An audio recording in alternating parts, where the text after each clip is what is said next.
குடிமதிப்பு வழக்கில் ஜெயலலிதா சிறையில் அடைக்கப்பட்டதற்கு எதிர்ப்பு தெரிவித்து தமிழகத்தில் உண்ணாவிரதம், கடையடைப்பு போராட்டங்கள் நடைபெற்று வருகின்றன. மதுரை மாவட்டத்தில் 38 வணிக சங்கங்கள் இணைந்து கடையடைப்பு போராட்டத்தில் ஈடுபட்டுள்ளன. ஏற்கனவே இந்த போராட்டம் குறித்த அறிவிப்பு வெளியிடப்பட்டதால் மக்களுக்கு பெரிய அளவில் பாதிப்பில்லை என மதுரை மாவட்ட வணிகர்கள் சங்கம் தரப்பில் தெரிவிக்கப்பட்டுள்ளது. கோவையில் பெரிய வணிக நிறுவனங்கள் மட்டும் மூடப்பட்டுள்ளன. மற்ற கடைகள் வழக்கம் போல இயங்குகின்றன. கோவையிலிருந்து பெங்களூரு செல்லும் பேருந்துகள் இன்று இயக்கப்படவில்லை.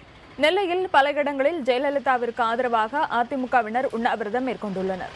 திருச்சியில் காய்கறி மற்றும் பழக்கடைகள் மூடப்பட்டுள்ளன. இதனால் மாவட்ட எல்லையிலேயே காய்கறி லாரிகள் நிறுத்தப்பட்டுள்ளன. நாமக்கல்லில் நடைபெற்று வரும் கடையடைப்பு போராட்டத்தால் லாரிகளில் சரக்குகளை ஏற்றி இறக்கும் பணிகள் பாதிக்கப்பட்டுள்ளன. ஜெயலலிதாவை விடுவிக்க வலியுறுத்தி கடலூரில் நடைபெற்று வரும் கடையடைப்பு போராட்டத்தால் மக்களின் இயல்பு வாழ்க்கை பாதிக்கப்பட்டுள்ளது.